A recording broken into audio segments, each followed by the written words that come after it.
Okay, so recently we received a blog post from Treyarch detailing their plans for content in 2022. And I've got to say, as much as there are some elements that worry me, there's also a lot that's got me excited for the year ahead. Now, we're going to start off with the most upsetting thing to me on this blog post, and that is round-based zombies coming to Vanguard. Now, if you've watched my more recent Call of Duty Vanguard Zombies videos, I think I've made myself very clear on the fact that I respect the decision that Treyarch made. I respect that they tried to go for something completely different to the usual expected formula of zombies. And in my most recent video where I completed the Terra Maldicta Easter egg, I mentioned that I don't think that bringing Easter eggs to Vanguard Zombies was the right call. I feel like Treyarch should have stuck to their guns and said, calm down community, this is what we're doing this year. It's a Sledgehammer game where Treyarch are developing the zombies. You very easily could have not had zombies this year, so if it's not for you, take that with a pinch of salt and, quite frankly, suck it up. Yes, of course, I will admit that there were some things done with the marketing and promotion of the game that led us to believe that we were going to get our standard classic zombies experience. Keeping true to our zombies nature, Treyarch is back for another round. And obviously that's something we can pick apart in a video of its own, but the main point that I want to make here is Treyarch tried something new with Vanguard, the community didn't like it, and they buckled. They buckled hard. Der Anfang was not received well by the community at launch. It was not received well by myself at launch. But you cannot argue that it wasn't something different. And every now and again, different is what's needed. With the launch of Terra Maldicta, suddenly we have an Easter egg, which, as much as I don't think it was put in there to appease the community, I think an Easter egg was always planned to come in Season 1 around February time.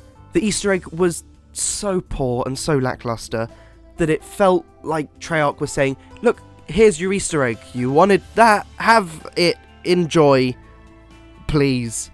But unfortunately that didn't work. The Terra Maldicta Easter egg was frankly disappointing. And so here we are, instead of waiting for the third objective-based map here in Vanguard Zombies, we are now waiting for a brand new round-based experience. A round-based experience that was never planned to be in the game, and we'll talk about that in a moment. But the reason I find it so upsetting that we're getting round-based maps in Vanguard is purely because the community didn't necessarily like what Treyarch are doing, and Treyarch gave in and said, okay, we'll return to what you like.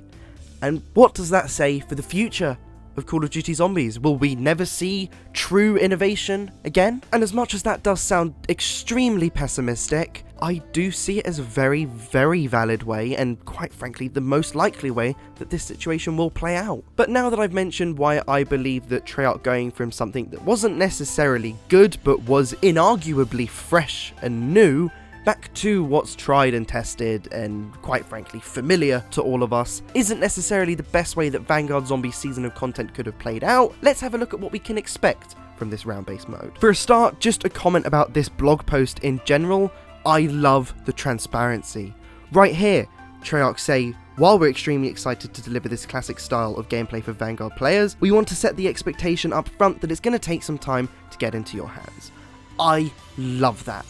I love the honesty that has come with this blog post, because that's what we need. That's what we've always asked for as the Zombies community. We've always said, can we have a little bit of information? The multiplayer community get patch notes all the time, whereas Zombies, we're kind of left in the dark. And admittedly, back in Black Ops 3, that was part of the fun of Zombies, not knowing what's coming next and kind of piecing that together for ourselves. That's no longer really what Zombies is about, and we've kind of moved on, and I'm glad to see that Treyarch are moving with us. So transparency gets a thumbs up in my book. The blog post even goes on to say the reasons why it's going to take a while and what needs to be developed, such as wall buys, the AI spawning system for zombies, which in Vanguard is very different to how it works in round-based games. They also mention that they're working on things such as fast travel, which is quite interesting and we will come back to later. One thing that I do want to mention that I find quite upsetting, once again going back to the initial point I made at the very beginning of this video, about how Treyarch are shifting the initial plan they had for Call of Duty Vanguard Zombies season of content in regard to the community reaction, is that it's now self-evident that they were never planning on doing a round-based map at any point, purely because these systems didn't exist in the game until now, and had there been plans for a round-based map coming to Vanguard Zombies at any point in its life cycle, these systems would have existed by now. But anyway, I digress, and to be honest with you, that's pretty much everything negative I have to say about this blog post over and done with. Everything else from this point on has got me genuinely excited for the year ahead. The next paragraph alone reads, the Dark Ether story will also ramp up throughout the events to come, which includes extensive script writing and voiceover sessions in parallel with the production of game content. Extensive script writing and voiceover sessions sound like they're going to be putting my boy Craig Houston to work. And as much as I love that man and need him to be sane and not overworked, oh my goodness, is that a good thing. And now we get into the meat and potatoes of this article, the good juicy bits. Shi No Numa Reborn. Vanguard's next Zombies map will be a reimagining of the full scope of Shi No Numa. Oh my goodness, yes, Treyarch. Shi No Numa, one of the smaller and more simpler maps. Bring it back, hype it up a bit, give it some Easter egg quests, which they do say they're gonna do, and you've got a very easy instant classic on your hands. Shi No Numa has potential. I am excited for it, and I will be there for it. Treyarch also go on to say that this version of Shi No Numa is going to have an all-new main quest, side quests, a new area to explore, which I find very interesting considering they said they're working on fast travel mechanics. How big is this new recreation of Shi No Numa going to be? A wonder weapon quest, the classic Flogger Trap and electroshock defenses, remastered Easter eggs, new Pack-a-Punch camos, and a Dark Ether narrative for the map. Just to go back and touch on new Pack-a-Punch camos, I've heard a lot of people in the community saying, oh really? Are we at that stage, Treyarch, where you have to actually tell us we're getting Pack-a-Punch camos? If I'm honest, I think that's kind of a tongue-in-cheek joke from Treyarch to say Shi No Numa is getting Pack-a-Punch by them saying, oh, new Pack-a-Punch camos. That immediately tells us we'll be able to Pack-a-Punch in the map, which is something we've never been able to do in any version of Shi No Numa in the past. Without the use of Gobblegums, Black Ops 3, I am indeed looking at you. And I have to admit, it is also nice to see that Treyarch are taking on board the lack of Pack-a-Punch camo joke that was a big thing in the community, because admittedly, not having Pack-a-Punch camos, not that big of a deal. For some reason, that was the main thing people were complaining about at Vanguard's launch, but it is very nice to see that Treyarch have taken that on board as a joke. If, of course, that is the meaning behind them saying new Pack-a-Punch camos, which I do personally believe it is. Treyarch go on to say that if we could wave a magic wand and play the map right now with the rest of you, we would. In the meantime, we hope this offers a clear picture of what goes into crafting a zombies experience for the community. Shi No Numa gives us a solid canvas to build upon, and the team is working hard to create a truly unique chapter of the Dark Ether universe with new story elements and quests that even series veterans can discover for the first time. That specifically interests me. If this was an entirely new story, everybody would discover it regardless whether you've played Shi No Numa in the past. It doesn't make sense to mention that. But the fact that they've said new story elements that even series veterans can discover for the first time, are we going to learn anything about the original Shi No Numa hit? Shi No Numa is a very important map in the Call of Duty Zombies history, as it's where the Earth first came into contact with 115. This perfect universe doesn't have 115 in it anymore. That was kind of what we did at the end of Black Ops 4. This universe is created to not be corrupted by 115, and therefore probably the map that's affected by that the most is Shi No Numa. That's something that I'd like to see more discussion about in the community, because this has the potential to be interesting depending on where Treyarch take it. So in summary of what we've just discussed about Call of Duty Vanguard specifically, I don't necessarily agree with Treyarch taking the game in the direction they have, but I do think that there is serious potential here, especially with Shi No Numa. But now we reach an arguably more meaty and potatoey part of this blog post. Treyarch talk about what's coming to Black Ops Cold War. For the sake of this video, we're obviously going to be focusing on the Cold War Zombies updates specifically. If you're interested in what's coming to Cold War multiplayer or Warzone from Cold War, please do feel free to read the article yourself. It's linked in the description of this video. Once again, Treyarch begin this section of the blog post with admirable transparency and flat out tell us that they don't have plans to bring any more new maps to Call of Duty Black Ops Cold War Zombies. There's been a lot of speculation in the community about a Zombies Chronicles 2, and while that would likely be very financially viable for Activision, I don't think that will happen, especially not now that Treyarch have told us that it won't. Call of Duty Black Ops 3 Zombies Chronicles DLC pack was as Jason Blundell said himself, love letter to the Call of Duty Zombies community. It was a straight up remaster of some of the most important maps to the Call of Duty Black Ops Zombies story. The target audience of this DLC pack were the people who never got to experience World at War, Black Ops 1 and Black Ops 2. As Black Ops 3 was the first Treyarch game on next generation consoles, this DLC was the perfect way of bringing these maps into the next generation with the Black Ops 3 IW7 engine looking amazing. As we've now moved on from the Call of Duty Black Ops Zombies story and are kind of in a admittedly connected yet still new story, I don't really think it makes sense to bring these maps back in Cold War or, God forbid, Vanguard as a sort of Zombies Chronicles 2. I would love to play these maps again, I really would, but I don't necessarily think it has the same power that Zombies Chronicles did. That was truly a beautiful time to be a Zombies player. Although, of course, money is a factor, Activision do like their money, or should I say they like our money. Call of Duty Black Ops 3 Zombies Chronicles DLC was the most successful DLC of 2017 and is still to this day the most sold DLC for any Call of Duty game. And before Call of Duty Black Ops 3 Zombies Chronicles DLC, that title was held by Call of Duty Black Ops 1's Resurrection DLC, which was the exact same thing as Black Ops 3's Zombies Chronicles DLC, except with fewer maps because there were fewer maps in existence at the time. But as much as we have indisputable evidence that zombie-specific remastered DLCs work and are profitable, I don't think we're in the right place as the Zombies community to warrant getting one. Although we'll have to wait and see what happens in 2024 because there's all this rumour about the potential Zombies exclusive game, and I am on board for that. I have so many ideas of how I would like to see that handled.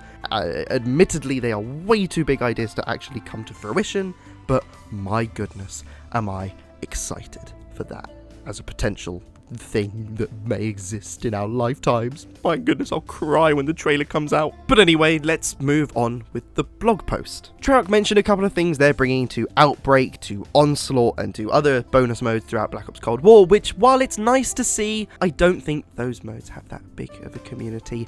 Although, I will admit, Onslaught, having played a bit of it now that I can a year later, exclusivity. There's the weird Onslaught mode that's like kind of just the very small multiplayer maps that work slightly differently to the other Onslaught maps. I really enjoy that. I don't know why, but I argue that's one of the most fun and entertaining side modes we've ever had in Call of Duty Zombies, but that is again a video for another time. And then very casually, Treyarch slide in a quick little sentence that reads as follows. We'll also be adding a new secret for Zombies players to discover, particularly those who have completed every main quest that Black Ops Cold War has to offer. Oh my god, we're getting a super Easter egg. It's not even speculation, a community. I have a theory. They flat out told us we're getting a super Easter egg. Regardless of whether it's a big thing or a small thing, we're getting a super Easter egg. Hello? Hello? Immediately I'm thinking, last time we had this from Treyarch, it was RK5, and that was it. And we're all like, 1 million XP in an RK5, literally 1 million XP by the way. RK5, okay, cool. But then my mind jumps to, oh my goodness, the very next year we got the Mephistopheles Director's Cut super Easter egg. Treyarch are not going to let Infinite Warfare one-up them, are they? Come on. Come on, Corky Lemcool, who's not even the creative director of Zombies anymore as far as I'm concerned. But come on, someone, step up, please. Please. I think it's Kevin Drew now who's in charge. Kevin, my man. Mephistopheles, please? Don't do Mephistopheles, because that's what Infinite Warfare did. We already have a Mephistopheles in the Call of Duty Zombie storyline, and his name is Dr. Monty, the Shadow Man. Yeah, he got his comeuppance in Revelations. That's what happens when we continue the cycle. If we break the cycle, in theory we should kill Dr. Monty. Have we killed Dr. Monty yet? I don't think so, and that is why Dark Ether is still lurking around, and that is why the perfect world is still corrupted, and I think that is the perfect way to end the story, but we'll never see the story end, because we know that it's just going to be milked until Call of Duty Zombies is a mode that is just a husk of what it used to be. And considering where we already are with Vanguard, we may be closer to that eventuality than we thought. Fuck me. Zombies is over. It'll never return to the glory days of Black Ops 3. 3 unless this super Easter egg in Call of Duty Black Ops Cold War is good! It could be good!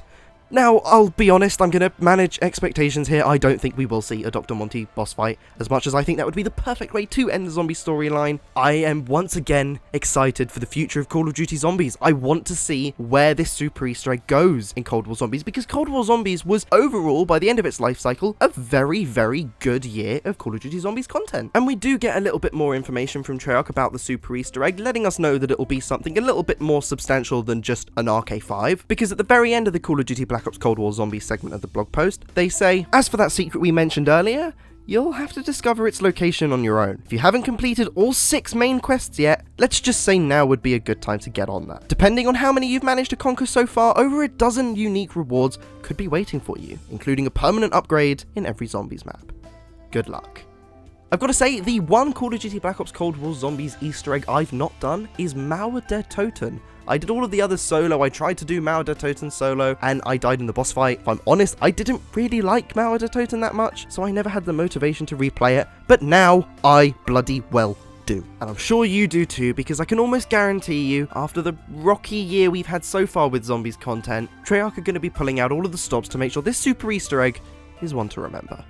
And I, for one, can't wait to see what Treyarch have in store for us. Will it be something akin to Mephistopheles? Will it be something akin to Director's Cut mode? Will it be something as simple as the RK5? Will it be something that's going to leave the Call of Duty Zombies community up in outrage? Or will it be something that returns the community to its glory days? Regardless of what the super Easter egg pans out to be, you can be sure that I'll be covering it here on the channel. If you did go on to enjoy this video and want to hear more about what I have to say in regard to Vanguard zombies or zombies in general, the subscribe button is always there. And so with that all said, thank you very much for watching. If you liked the video, drop a like on the video. If you disliked the video, drop a dislike on the video. Thank you very much for watching once again, and I will see you in the next video.